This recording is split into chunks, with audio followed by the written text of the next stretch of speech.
안녕하세요. 오늘은 하루 종일 밖에 비가 와요.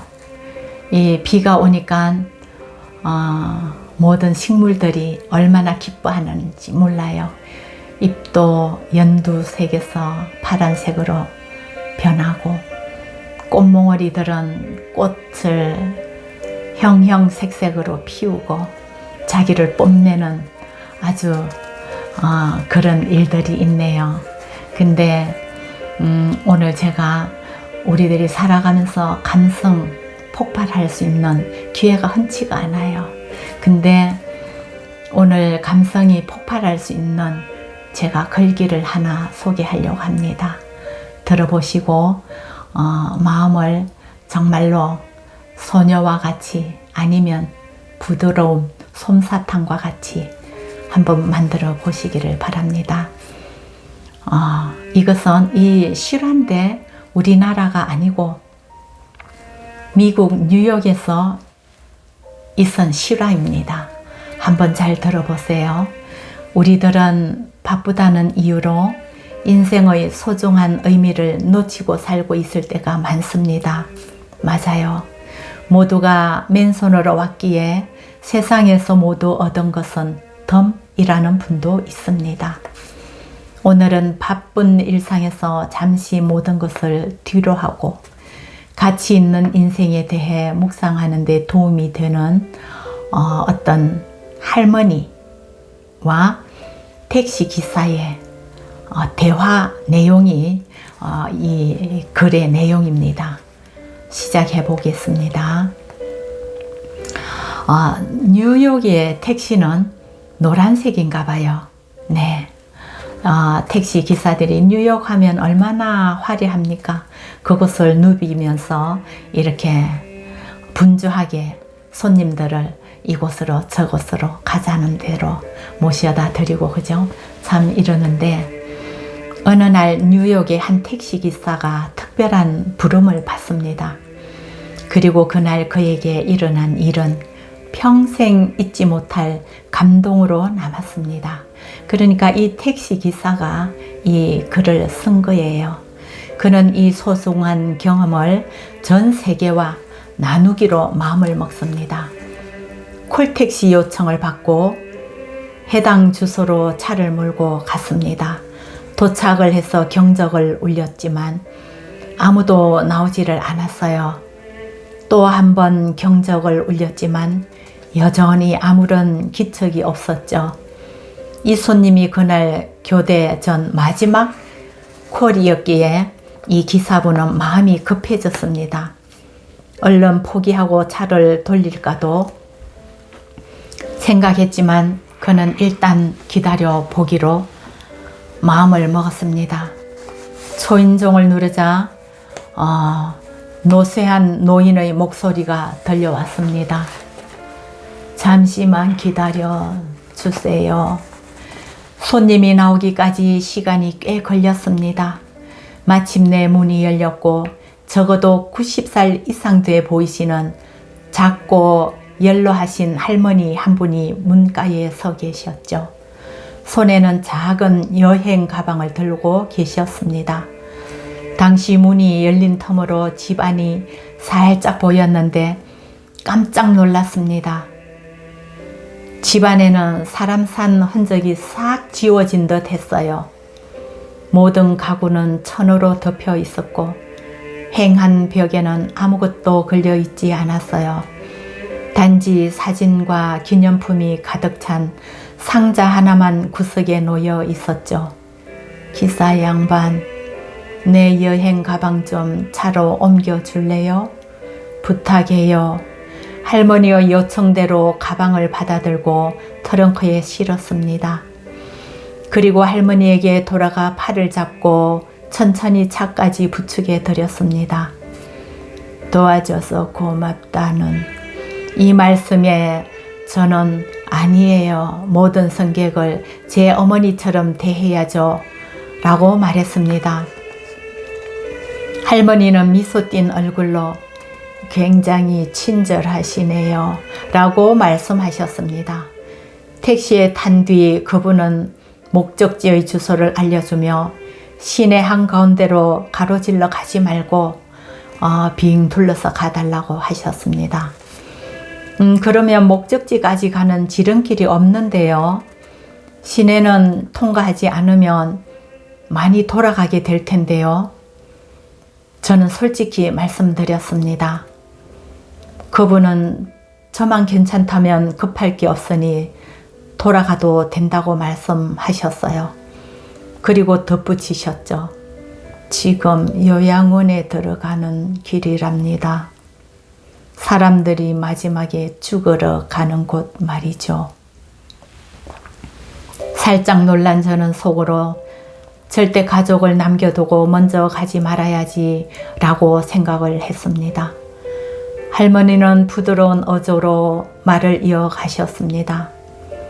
의사가 말하길 제게 남은 시간이 얼마 없다고 하네요. 그 말 듣는 순간 저는 재빨리 미타기를 껐습니다. 어디 가보고 싶은 데 있으세요? 그 후 2시간 동안 할머니와 함께 시내 곳곳을 돌아다녔습니다. 그분은 젊은 시절 리셉셔니스트, 정말하자면 호텔이나 회사 등의 접수원 또는 고객을 응대하는 이런 일을 하셨는가 봐요. 그런 호텔을 보여주셨고 함께 시내의 여러 장소를 방문했어요. 이제는 고인이 된 남편과 젊었을 적 함께 살았던 집을 비롯해 소실적 다녔던 댄스 스튜디오를 보여주기도 하셨습니다.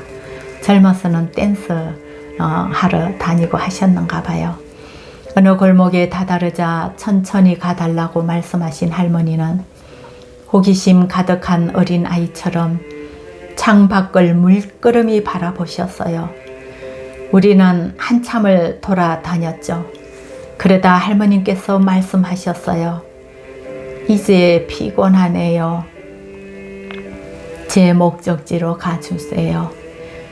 최종 목적지인 요양원으로 향하면서 우리는 서로 한마디도 하지 않았습니다. 도착한 요양원은 생각보다 작았어요. 도로 한편에 차를 세우니 2명의 간호사가 나와서 우리를 맞이했어요. 그들은 할머니를 휠체어에 태웠고 나는 트렁크 속에 두었던 여행 가방을 꺼내 들었습니다. 할머니가 핸드백을 열면서 제게 물었습니다. 요금이 얼마죠? 저는 대답했습니다. 오늘 무료입니다. 그러자 할머니께서 말씀하셨죠. 그래도 이 사람아 생계는 꾸려나가야지. 저는 웃으면서 답했습니다. 승객은 또 있으니까 괜찮아요. 한순간에 망설임도 없이 나는 할머니를 꼭 안아드렸고 그분 역시 절 꽉 안았어요. 이 늙은이의 마지막 여행을 행복하게 만들어줘서 고마워요. 두 눈에 눈물이 가득 고인 채 할머니는 제게 말씀하셨습니다.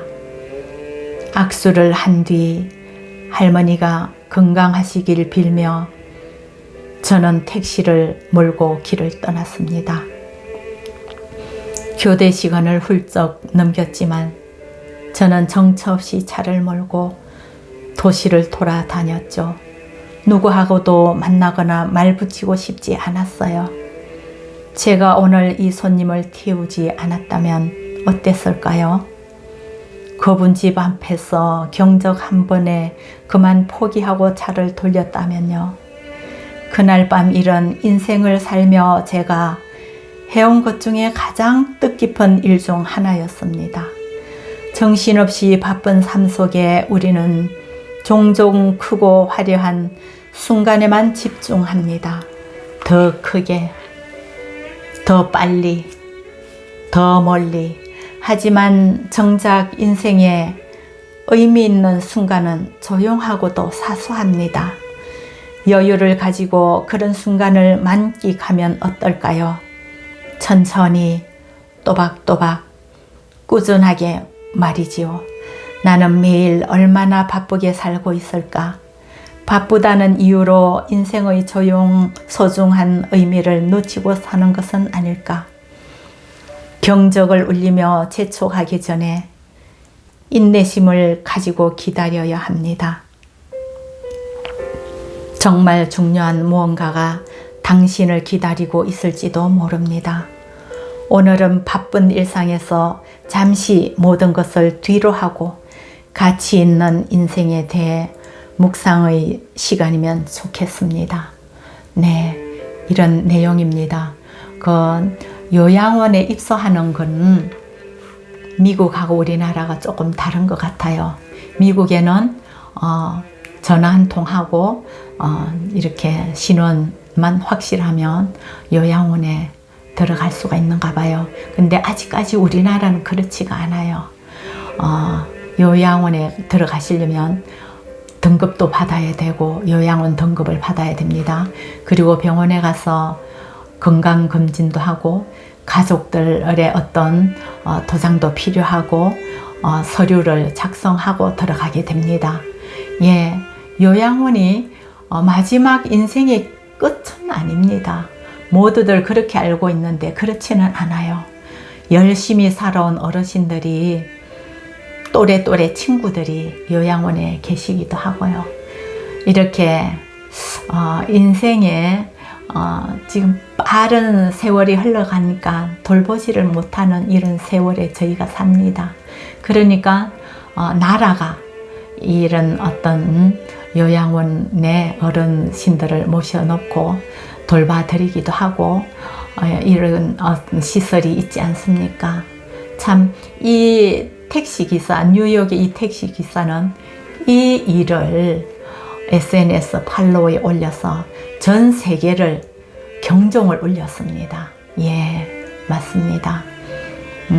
이 메마른 세상에 이 택시기사의 이 따뜻한 행동과 말을 우리는 마음속 깊이 새기면서 살아가는 데 필요하지 않을까 싶습니다.